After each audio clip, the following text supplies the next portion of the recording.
Today, completely.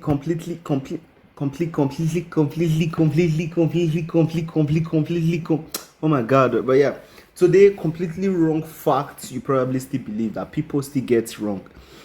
I know I don't really get much facts wrong, but yeah, let's see. Facts Let's that go. people still believe. The Great Lie of China. If you actually ended up becoming one of the fortunate few people who achieved their childhood goal of becoming an astronaut, you would at some point have the opportunity to go to space. And during that time in space, if you happened to look down at the Earth, you would at some point find the Great Wall of China, right? We all know that the Great Wall of China is visible to the naked eye in space because of its sheer massive size. But what if I told you that wasn't the case at all? And the origins of this folktale actually date back to comic books. Let me explain. There is no doubt that the Great Wall of China is one of the coolest man-made structures on this entire planet. The history, the architecture, the grandeur, it's all insane. And because of that, the Great Wall was a perfect candidate for the perfect lie. And this lie actually... What? What? China doesn't say what? Bro, I've seen it. I've seen videos of China before. How does China not like exist, bro? What do you mean China does not exist, bro? I've seen China a lot of time, bro. I've not gone to China before. I've seen people going to China. Bro, you're the one who's getting the facts wrong here, bro. God damn, what do you mean by China doesn't like, bro? Dates back as far as 1932. During this time, Ripley's Believe It or Not, yeah, the people that made the best book at the book fairs, were doing short stories and comic strips. And potentially one of their most iconic comic strips stated that the Great Wall of China was the mightiest work of man, and that it was the only man-made structure that was visible not from space, but from the moon. The comic goes on to state other facts and information about the Great Wall of China, but that first line about the Great Wall being seen from space was not only an unsubstantiated claim, but was also enough to get people hooked, line, and sinker. And from that point on, this wild claim made before anybody even went to space was just... So, China were brought from the moon. Is that what you're talking about? So, like, they brought China from the moon. That's crazy, bro. That's crazy, bro. That's crazy, bro. That's actually crazy.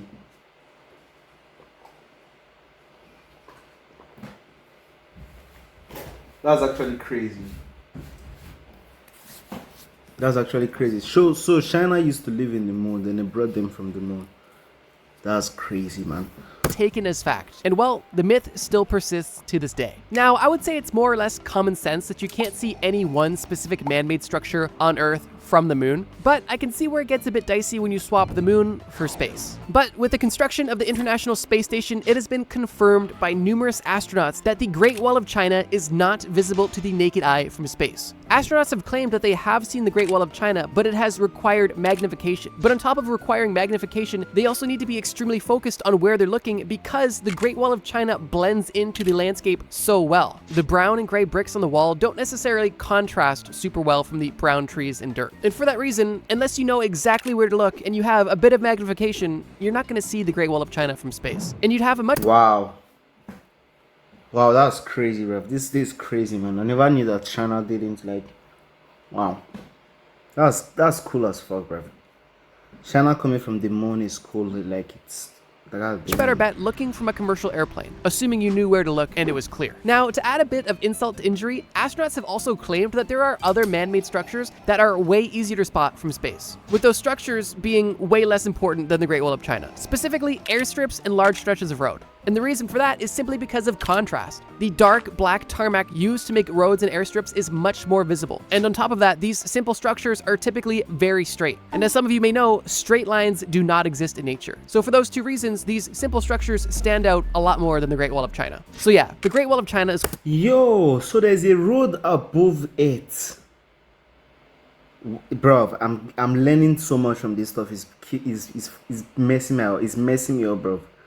Damn. Cool, but it's not visible from space cool. Which, please, I would say it's safe to assume that most people watching this video are familiar with the hysteria-induced Salem witch trials of 1692. And while the witch trials happened and were crazy, there are a ton of myths and misconceptions surrounding the Salem witch trials. So for that reason, I'm gonna kind of speed run a bunch of Salem witch trial myths, you know, because we are getting into the spooky season. Okay, for starters, it wasn't just women that were being accused of witchcraft. During this time, everybody was hysterical, and nobody was safe from a demonic or witchcraft allegation. And while it is a fact that mostly women were accused and prosecuted, a quarter of the people that were killed during the Salem witch trials were actually men. This may or may not be surprising, but what probably is surprising is the fact that it wasn't only humans that were killed during the Salem witch trials. There was at least 2 dogs confirmed to be.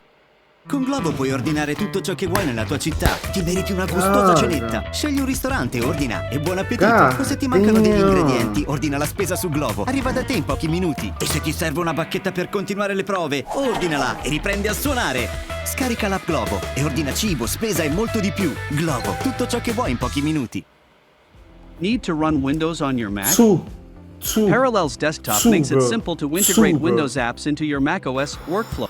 Be killed because they were accused and found guilty of witchcraft. And in these dogs' cases specifically, they were found guilty of being under the influence of witchcraft, which means that it wasn't even their fault, but they still died because of it, and that is sad. And speaking of deaths, I think the most common misconception about the Salem witch trials was that witches were burned at the stake. And while it's undeniable that at least 20 people were killed during the Salem witch trials, none of them were burned. That's right, 19 of them were hung, and one of them was crushed to death by rocks. Now, if you're saying to yourself, I know for a fact witches were burned at the stake, you're right, but it did not happen in Salem. All of the burnings that happened took place in Europe. And while the Salem... What's even happening, bruv? Bruv, I'm so confused. I don't even know what's happening. witch trials only lasted roughly a year, there was multi-year-long hysteria and witch hunts that took place over in Europe that claimed the lives of thousands. And over there, they were burning witches left, right, and center. And I find that a bit interesting because Salem is now forever bound to the concept of witch hunts and witch trials. Although, compared to the witch trials that took place in Europe, what happened in Salem was really a drop in the bucket. Not to say that it was okay, but I mean, comparably, 20 deaths versus 1,000, you'd think they'd associate the practice with the Europeans. Or at least the Europoopans. Oh my god, that was so dumb. Razor sharp lies. When I was a young, naive little bro, I was once told that I don't even know what happened. I'm just watching this video. I'm blank, bro.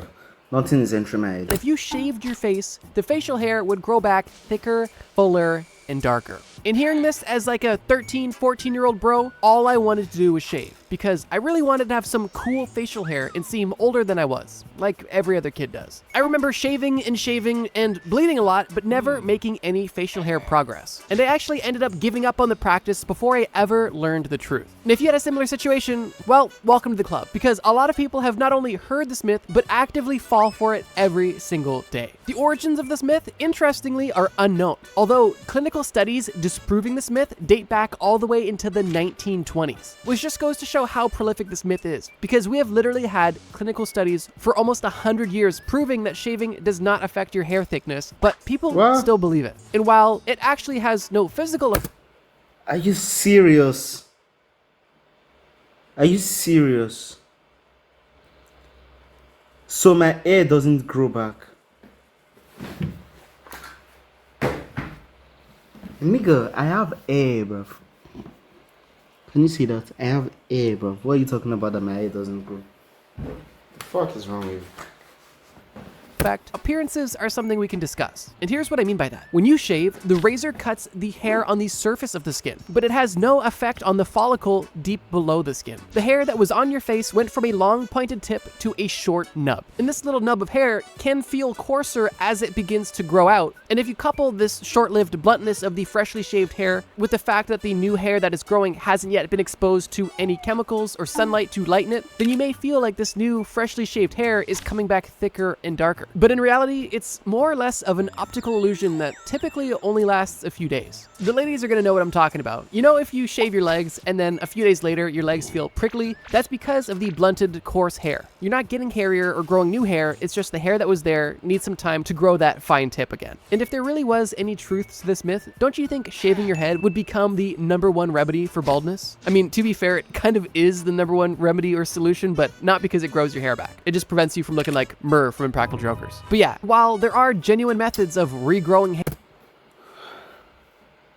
So bro doesn't have a, but I have a. So what are we talking about? Hair and making your hair thicker, shaving is not one of them. And I'm glad it's not, because that would literally make the entire act counterproductive. The baby bird belief. Have you ever been out on a walk when you see a vulnerable, injured baby bird on the sidewalk all by himself? This is a deeply heartbreaking sight, and all you want to do is help out this little baby bird. But right as you kneel down to pick up this bird and put them anywhere else, your friend tells you, hey, you can't touch this baby bird. If you touch this baby bird, its mom will pick up on your scent and abandon this bird completely. If you touch it, it's gonna die. The best thing you can do is leave it. So then you and your friend continue to walk on the sidewalk, only for that bird to get run over by a guy on a one wheel. Tragic. This is a myth that What?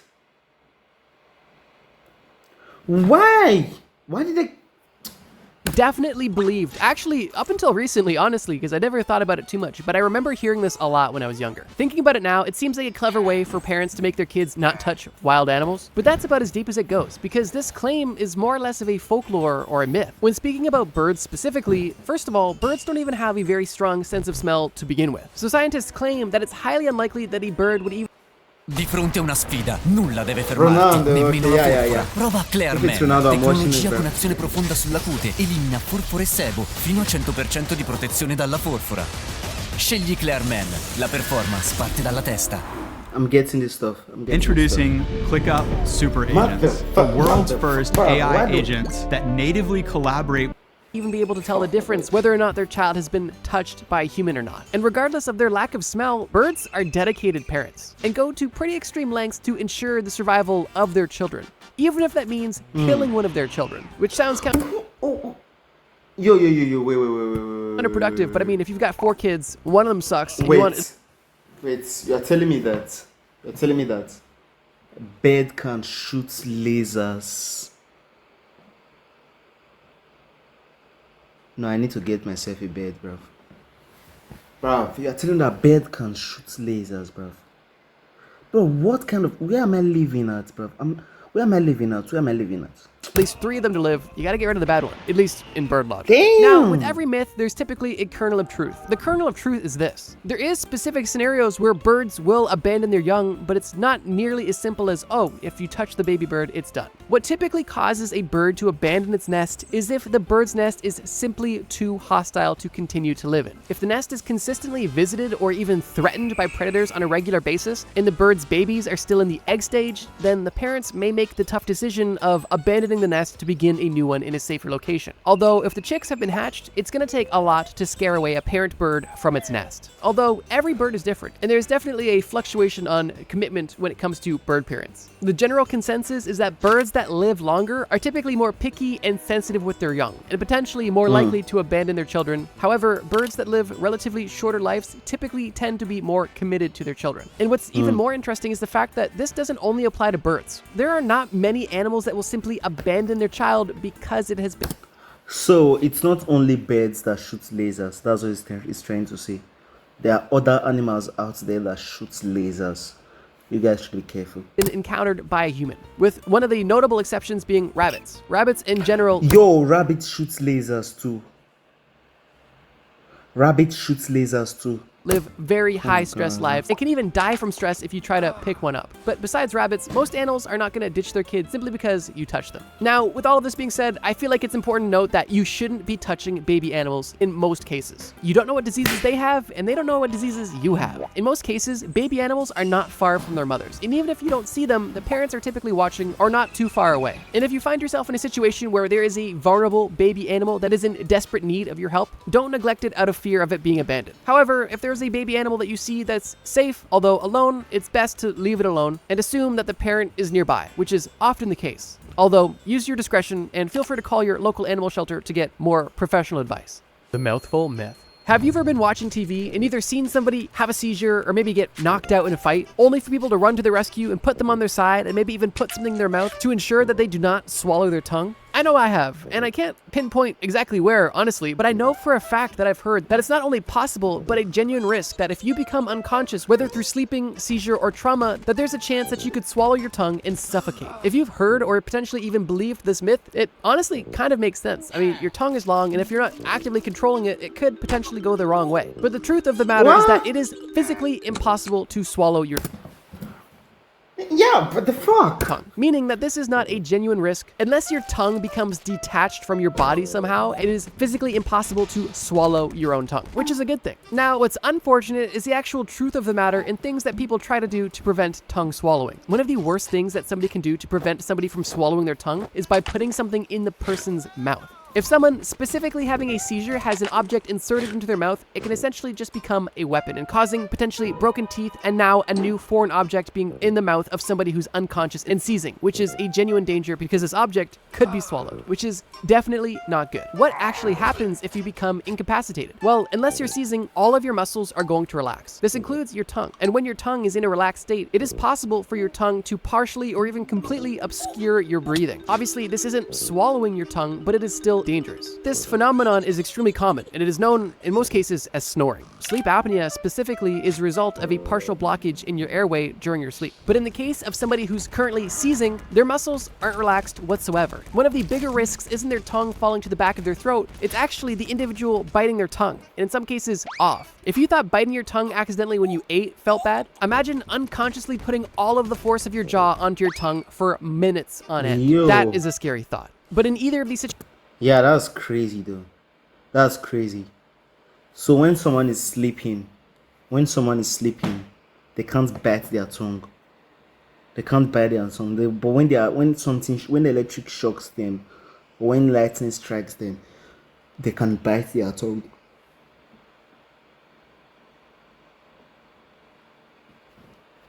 Wow. whether your body is relaxed or tense, it is impossible to swallow your own tongue, although it doesn't mean that you shouldn't consider it when helping somebody who is unconscious. The best way to really help anybody who's unconscious is to put them into the recovery position, which can prevent tongue issues and allow somebody to vomit without choking on it as well. Here's a quick graphic on how to do the recovery position in case you wanted to know. Honestly, doesn't hurt to know because it literally could save somebody's life. But this video isn't about saving lives, it's about disproving myths. So let's keep going. Dead toenail tales. You and the neighbor kid are hanging out. And during this hangout, you guys get bored. And the neighbor kid says, hey, let me show you something. It's pretty cool. You follow him outside and you guys go on a short walk when you end up in a dark building in a basement. He turns on the light in this basement and all you see is doors on a wall. The neighbor kid opens one of these doors and pulls out a tray. And on this tray, disturbingly, is a dead body. You don't even believe what you're seeing at first and assume you're in a haunted house. When the neighbor kid confirms your worst nightmare, he says, look at this dead person. You reluctantly take a peek and say, yeah, what about it? When he tells you their hair and nails are still growing. Look,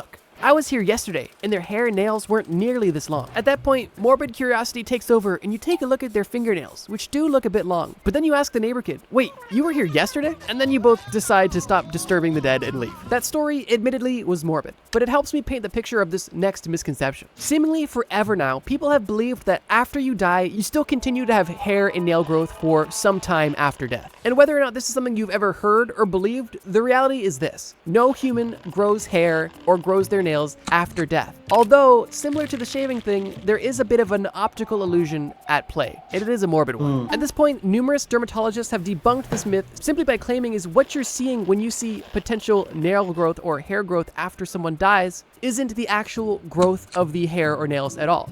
What it is a dehydration of the body causing a retraction of the skin, appearing the hair and nails to seem larger or longer. And while that may give you some clarity, it still doesn't answer why you're hanging out with a dead body. But seriously, to grow hair and nails, your body needs to be 1, alive, and 2, able to regulate a complex hormonal system that allows the creation of hair and nails to even happen. And this is even a struggle for some people that are alive. We have got to the point where literally anybody can build a fully working app without knowing how to code. This is Base 44.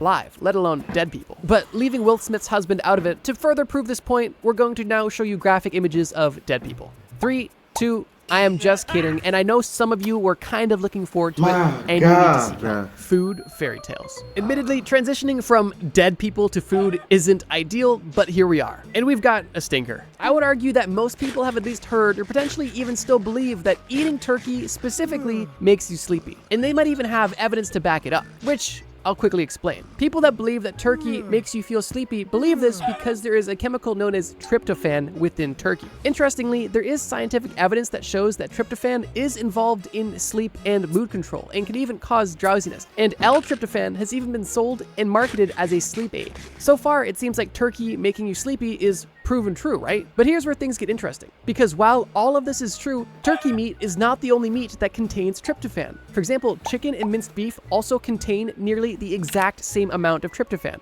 roughly 350 milligrams per 150 grams of meat. But So what you're saying is to eat a turkey, you need to go through a trip. That's crazy, man. That's crazy, man. Bro, I eat turkey every day and I didn't go to any trip, man. besides What are you this, talking pork about, and bro? cheese actually have more tryptophan than turkey, which kind of muddies up the equation a bit, because nobody talks about eating pork or cheese and then going to bed, or chicken or beef for that matter. It's always turkey. But to make things even more muddy, L-tryptophan supplements are typically recommended on an empty stomach to help maximize absorption. And if you're eating turkey with, a Thanksgiving meal, with stuffing, with bread, with other things, your absorption of that tryptophan is going to be